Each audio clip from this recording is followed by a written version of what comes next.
An effort to create solar energy in Ohio is stalled at the Ohio Statehouse. NBC4 Statehouse reporter Natalie Fahmy joins us now live to tell us why. Natalie? Jared, the bill to create a solar energy pilot program is Republican-led and does have support from Democrats here at the Statehouse.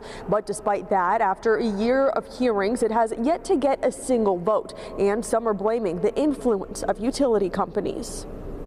Ohioans should decide on Ohio's energy future, not AEP. Students, activists, farmers, and lawmakers calling for the passage of House Bill 197. It would change the ball game. The bill would create a community solar program, which means a solar array could go on top of a public school, part of a farm, or some brownfields, for example.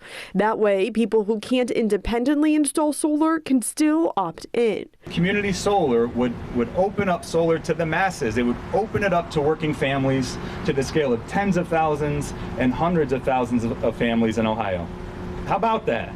And farmers like 63-year-old Mark Clay say community solar can help him once he retires. If the solar company was allowed to come in and put a solar array up, that at least it would produce something for my family to be able to hold on to the farm long after I'm gone. The bill sponsors estimate subscribers to community solar will save between 10 and 15% on their bill every month. But still, after 7 hearings, not everyone is on board. Chair of the Public Utilities Committee, Representative Dick Stein, tells me there's not one particular reason why. Multiple reasons.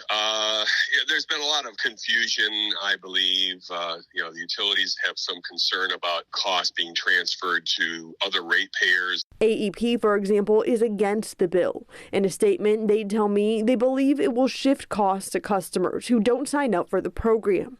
Stein tells me that's an unusual position for the utility company to take. It's utilities saying we're looking out for ratepayers. And that's why we're against the bill. And it's like, well, isn't that different? AEP also says there's no reason to create a new program when Ohio already has a deregulated energy marketplace. But Senator Kent Smith says no matter what, some sort of energy expansion will have to happen soon. Either we're going to build really long transmission lines to bring power in from out of state, or we're going to build really short transmission lines to community solar projects across the state. Stein tells me right now there's just simply not enough Republican support within the committee to take a vote on that legislation, but says conversations are ongoing. Local for you at the Statehouse, I'm Natalie Fahmy, NBC4.